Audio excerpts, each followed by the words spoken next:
Okay, so today we're diving into, well, a really significant diplomatic moment. The world's eyes are definitely on Anchorage, Alaska. Absolutely. We're talking about the face-to-face summit between U.S. President Donald Trump and Russian President Vladimir Putin. Exactly. And this meeting, it carries just immense historical weight, doesn't it? There are so many layers here. There really are. So our goal in this deep dive is to, comb through the sources we have, pull out the crucial bits, and help you understand not just what happened, but why it's such a big deal.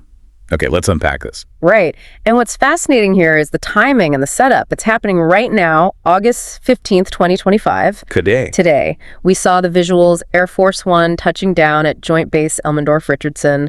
Then President Putin's plane arriving shortly after. And that initial greeting. Yeah, the handshake. Firm, lots of cameras, applause.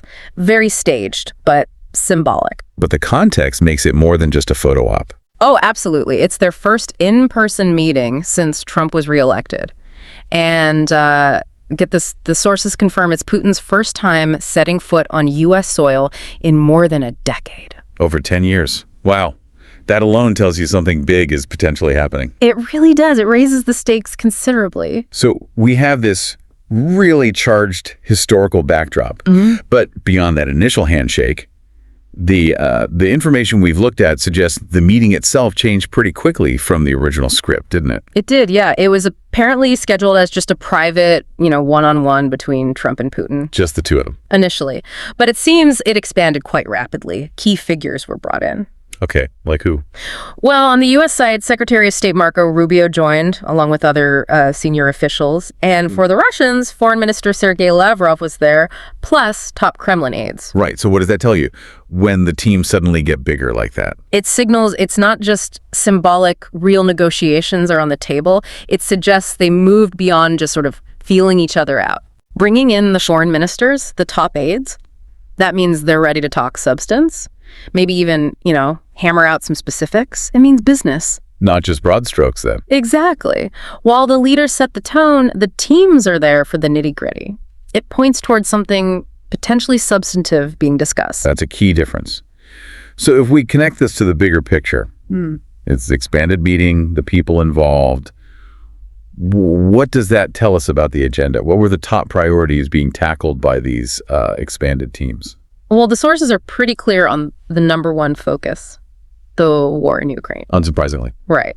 And President Trump's position, as it's described, is very direct. He apparently wants a ceasefire today. Today, as in right now. That's the word used, today. He's urging both sides to cut a deal immediately. And is there any sort of leverage behind that? Or just a request? Oh, there's a warning attached. The sources mention him threatening serious economic consequences for Russia if the diplomatic track fails. Okay, so there's some teeth to it. Seems so. But it wasn't only Ukraine, though that was clearly the main event. What else was on the table? The talks also covered, the general state of U.S.-Russia relations, which are obviously quite strained. Also, nuclear arms control, that's always a critical piece, very technical, dealing with existing treaties or maybe new framework. Always looming in the background. Always. And finally, broader global economic tensions, things that affect, well, basically everyone. So a packed agenda. But let's shift gears a bit. The location itself, Anchorage, Alaska. That feels deliberate. Not Washington, not Moscow. Why Alaska? Yeah, here's where it gets really interesting. The choice of venue and diplomacy is never accidental. Right. So what's the thinking behind Anchorage? The sources suggest it functions as a kind of middle ground. It is U.S. soil, technically. Okay. But geographically, it's very close to Russia, just across the Bering Strait. So it has this unique symbolic quality. A middle ground on American territory. Exactly. It lets the U.S. host, but it perhaps makes it a bit more palatable for Putin than flying, say, deep into the continental U.S.